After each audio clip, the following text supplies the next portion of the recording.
letter to the addict. Let me take you on a journey from the hells of addiction to the peaks of experience. I wish I had heard this when I was younger, so please allow me to give you a gift I need to give. We all seek a refuge in life. We all seek happiness and freedom. Drugs and alcohol are an easy way out, a well-trod path from pain. Sadly though, they lead to more suffering.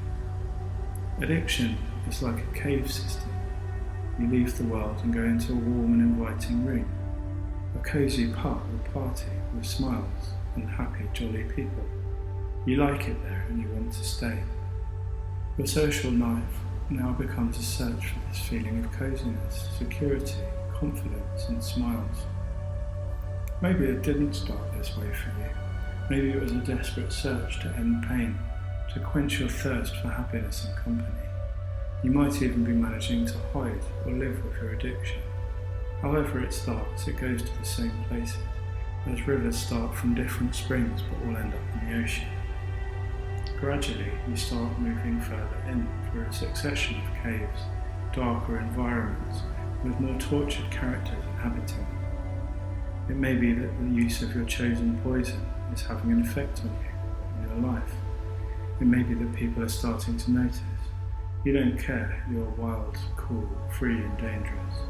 You even might create an identity around it. You might joke about your outrageous behaviour, but inside there may be shame. You know you cause harm. You secretly can't believe that you said or did such things. It may be that you're now withdrawing from certain circles of friends, seeking out darker places. There is a river running down through these caves and it's taking you along its current. It may be that you're finding it harder to live in the daylight. Maybe you've even started to crave, to shake. It goes deep and it gets very dark. Up ahead there are realms of fits, sweats, paranoia, nightmares, hallucinations and suicide. The river ends in death, my friend. It ends in death, prison, or the asylum. I used to wake up in cells, hospitals, in random places. I owned no key. I had terrible fits and panic attacks. I saw things that were not there and I had nowhere to turn. I would have bruises I couldn't explain and no idea what had happened the night before or even the few days before, depending on the severity of the binge. I remember when I was right in the deepest centre, hanging around train stations trying to summon up the courage to jump. Luckily for me, I often decided to have just one more drink for the road. I did eventually have a go and I slashed my wrists with a fork. How deep do you want to go? There is a place we get to, people like us, when we cannot imagine a life without our poison. It seems impossible, unbearable. Yet we're in hell, we're alone, we're desperate, afraid, with no hope and no light in sight. We can't carry on, yet neither can we stop. You and I are different, and yet we're the same. I want you to know a few things, and I hope this plants seeds of hope and wisdom in the soil of your awareness. Seeds are resilient. They can lie dormant for as long as it takes for the right conditions in which to unfurl and spread out towards the light. I have met thousands of people. I've listened to their stories. I've told my own 100 times, giving hope to people just like you. They all got out, however far into the caves they went. They are now free. People like us sometimes get a chance, through a chance meeting or a desperate phone call, to meet others in recovery, at meetings or in wards or rehabs. But the cemeteries are full of us, taken young, surrendered to the dark. When we get a chance, we fucking need to take it. We need to suck up spiritual teachings as if our lives depend on them, and they make no mistake, they do. We need to listen to messages of hope and stories of recovery, and we need to keep hearing them. We need to keep learning, keep growing, keep praying, keep meditating, or keep doing whatever you find that will nourish your soul. I know religion and spirituality may seem ridiculous, a distant joke, something for the weak and the needy, or even for people who are sane and sorted. I remember first going to a meeting and being astonished that the people there had been to similar places to me. I thought I was special and unique. If you met me now, you would never guess where I'd been. If you think you may have a problem, an addiction, then you do. You need to do what it takes before it robs you of everything. Need you hit a lower low? Some people say you have to hit bottom, but there are ever lower bottoms to hit. Now let me tell you about the light. I believe in no stories of fire and brimstone. I'm not a religious zealot. I have found inner peace, freedom, and happiness beyond what I expected or even thought possible. I didn't find it in the things our society tells us it's in. It's not in wealth or gadgets or sex. It's in you, and it's more wonderful and more beautiful than any higher drug can give. You will love spiritual experiences. Like a good ex-addict, I seek my pleasure still in the deep meditations and their deep welling happiness, in the deep spiritual friendships and relationships which make me so happy I could weep with gratitude. I know that spiritual bliss was what I always yearned for. I need to tell you that it's here, it's on the other side. I've learned to see beauty everywhere, to find complete joy in the sky and in the eyes of another being. Once when I closed my eyes, a repeat cycle of torture beat me continually until I shut it out. Now when I close my eyes, I'm in heaven. I can sit in infinite love. I really want to teach you the way. So we're all here waiting to cheer you from your gloomy cave. Come out, bask in sunshine, find freedom and happiness. Please, I beg you, be patient and take some time to find this freedom. The pains of addiction, the reasons we did it, take time to unfold and be released. You have to hack the path in the beginning, but it soon becomes easier to tread. In rehab, I felt like I was clinging to the wreckage of a ship in stormy seas.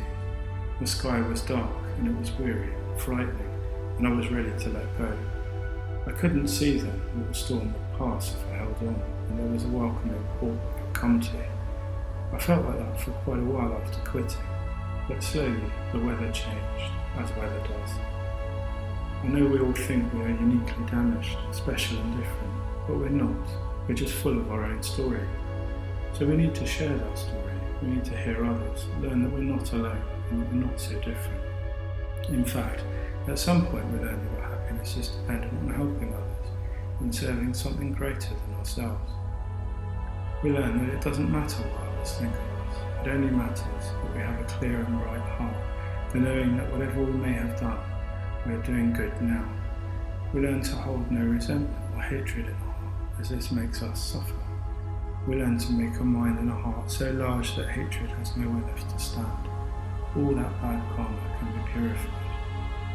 The North American Indians say that if we survive an illness, then we naturally become healers for that illness. There are millions of recovered addicts and millions still suffering. Come and be a part of the solution, where your story can save lives. The most important thing to know is that everything changes. That's just the way of things. There is a life beyond the poisoning, even if you can't see it, touch it, or imagine it yet. There is a way of life beyond even your wildest dreams. If I could only show you, have you visit my body and see through my eyes for a while, then I know you would come here in an instant and do whatever it takes. If you could only know how I feel now when I'm in nature, when I'm sky gazing, dancing, meditating or praying. The world is full of the most incredible beauties, the most unbelievable experiences and goosebumps and highs that need no drug. You can surf turquoise waves filled with dolphins. You can dance, sing, fly down mountains and rivers, sail amazing landscapes, laugh, make love and cry. You learn to roll with it all and dance with it all. I know now that spiritual happiness was what I always yearned for, and I looked for it in all the wrong places, simply because there was no guide. The highs of the spiritual life reach paths no drug ever could, no rave or trick can compare.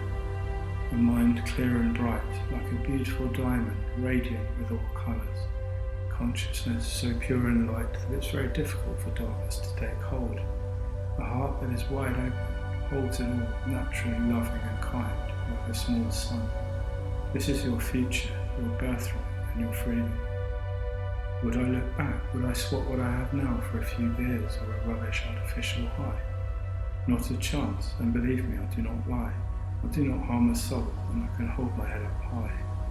Instead of the self-hatred, violence, desperation, and all manner of harms, in my own way I try to make up for them. and try to shine a little light in the world. Even though we do terrible things, we can do our best to make amends, and I can truthfully say I'm now living in good karma, or grace, or whatever you want to call it. When you take that calamitous, life-changing, trembling first step into recovery, you too will find grace in time. You too will purify your karma and know joy and gratitude, love and connection. You too will know inner peace, health, and how it is to delight in life again. I hope you managed to hear this. I hope there's a seed in your soil, and I pray that soon the water and the sunshine come your way. I wish that one day you will be the one saying these things, giving hope and strength to another suffering being. Wake up, for this world needs you. The teachers you need are all around you. The help is just waiting for you. The whole universe is cheering you on, wanting a beautiful part of itself that is you, my friend, to be happy.